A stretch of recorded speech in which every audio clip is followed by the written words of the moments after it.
फतेहपुर को मैं बधाई इस बात के लिए देता हूं कि जो उन्होंने कमिटमेंट किया था कि हमें मौका दीजिए, हम उसे गिरफ्तार करेंगे, आवश्यकता पड़ेगी तो इनकाउंटर भी करेंगे। हाफ इनकाउंटर हुआ, दोनों पैरों में गोली मारी और अभियुक्त को मोर्चरी में पकड़ गिरफ्तार भी किया। क्या योगी सरकार अपराधियों को इसी प्रकार से संरक्षण आगे भी देती रहेगी? अगर भाजपा से उसका लगाव नहीं है या मजबूत कहीं जान पहचान नहीं है तो उसके अगर बुलडोजर भी चलता है, इनकाउंटर भी होता है। सर्वप्रथम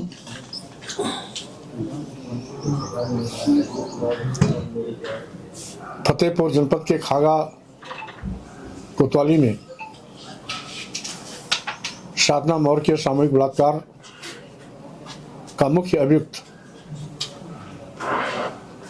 पुलिस इनकाउंटर में पकड़ा गया। जैसा कि पीड़िता से मिलने जाने के लिए मेरा कार्यक्रम पहले से निर्धारित था, लेकिन एसपी फतेहपुर के अनुरोध पर उस दिन मुझे यहाँ हाउस अरेस्ट रखा गया, जाने नहीं दिया गया। और ये अनुरोध के साथ कि अगर आप आएंगे तो जो हमें पूरी ताकत लगानी है अभियुक्तों की गिरफ्तारी में वो बच जाएगी। उनके अनुरोध को देखते हुए मैं अपना प्रोग्राम निरस्त कर दिया था, लेकिन आज एसपी फतेहपुर को मैं बधाई इस बात के लिए देता हूं कि जो उन्होंने कमिटमेंट किया था कि हमें मौका दीजिए, हम उसे गिरफ्तार करेंगे, आवश्यकता पड़ेगी तो इनकाउंटर भी करेंगे। हाफ इनकाउंटर हुआ, दोनों पैरों में गोली मारी और अभियुक्त को मोर्चरी में पकड़ गिरफ्तार भी किया। लेकिन एक दूसरी चिंतनीय विषय है जो योगी सरकार के कानून व्यवस्था को कटघरे में खड़ा करती है। क्या न्याय के लिए जनता सड़क पर उतरेगी तभी न्याय मिलेगा? क्या कानून अपनी नैतिक जिम्मेदारी से भागेगा? क्या योगी सरकार अपराधियों को इसी प्रकार से संरक्षण आगे भी देती रहेगी? और चौथी चीज, पीड़ित परिवार से लोगों या जनप्रतिनिधियों का न मिलने देना ये साफ साफ स्पष्ट करता है कि सरकार पीड़ितों के पक्ष में नहीं है, क्योंकि पीड़ित परिवार के साथ संवेदना व्यक्त करना, दुख की घड़ी में उसके साथ खड़ा होना, उसके आंसू पोंछना सरकार को नागवार गुजरती है। इसीलिए विभिन्न राजनीतिक पार्टियों के प्रतिनिधियों को पीड़ित परिवार से मिलने से रोकने की सरकार लगातार नापाक कोशिश कर रही है। यही क्रम शिल्पी हत्याकांड मल्लावा हरदोई में हुआ। यही पूरी तरीके से गाजीपुर करंदा थाने में निशा विश्वकर्मा के साथ पीड़िता के साथ हुआ। और यही बात फतेहपुर जनपद के सामूहिक बलात्कार की पीड़िता साधना के मामले में भी हुआ। आज आखिर योगी सरकार की वो कौन सी कमजोरी है जो हर जगह अपराधियों के साथ खड़े दिखाई पड़ते हैं? क्या ऊपर से इस बात का दबाव है कि अपराधियों को संरक्षण दिया जाए, या ऊपर से ये नीति तय की गई है कि एक वर्ग विशेष के लोग कितने भी कुख्यात अपराधी क्यों न हो उनके साथ सदा सहायता किया जाए? उनकी मेहमान नवाजी की जाए, आवश्यकता पड़े तो सम्मान से थाने में उनको हाजिर किया जाए, अदालत में हाजिर करवाया जाए। ये दोहरी नीति सरकार की किसी की समझ में इसलिए नहीं आ रही है कि किसी के लिए कानून कुछ और किसी के लिए कानून कुछ। किसी अपराधी के घर में बुलडोजर चलता है और किसी को ससम्मान लंबा समय देकर के कोर्ट में हाजिर होने का उसे मौका दिया जाता है। यही नहीं, जैसा कि विगत दिनों मैंने कहा था कि अगर वो भाजपा का अपराधी है तो उसे अभयदान मिलता है,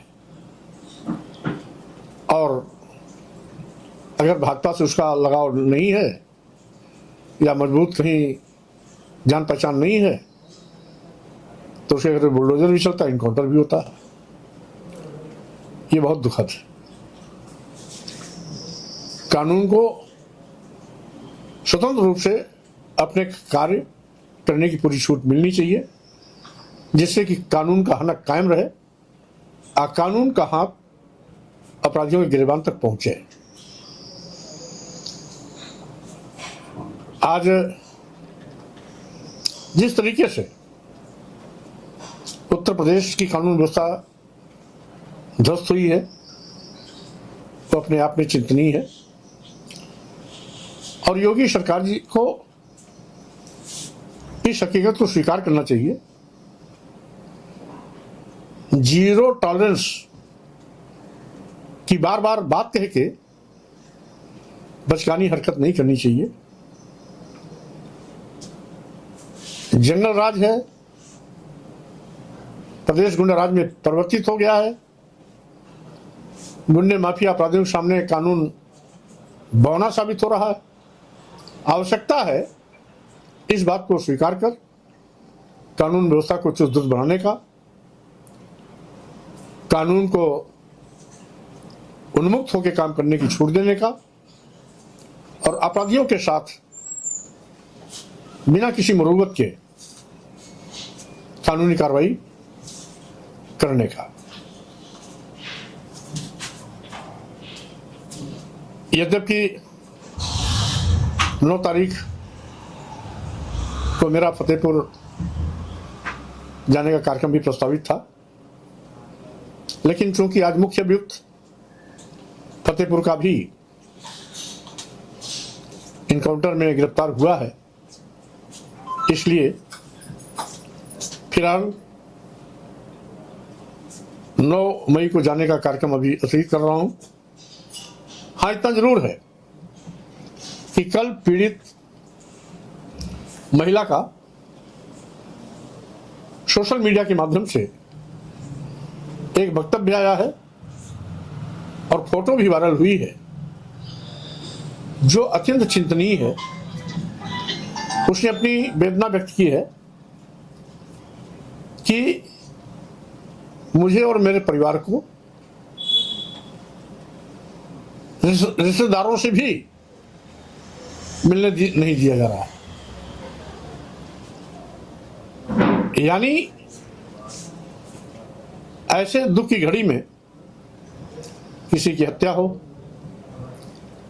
या कोई बहन बेटी बलात्कार दुराचार की पीड़िता हो या किसी के यहाँ अन्य कोई बड़ी घटना घटित हो, तो संवेदनशीलता के चलते अमूमन सभी पार्टियों के लोग संवेदना व्यक्त करने उसके घर जाते हैं। लेकिन एक नया फैशन जो अभी देखने को मिला कि पीड़ित परिवार को ही हाउस अरेस्ट कर दिया जाता है। परिवारीजन से, नातेदारों से न मिलने देना इनडायरेक्ट वे में पीड़िता को ही हाउस अरेस्ट करना जैसा है। मैं इसकी घोर निंदा करता हूं। और साथ ही साथ माननीय मुख्यमंत्री से मेरी मांग है कि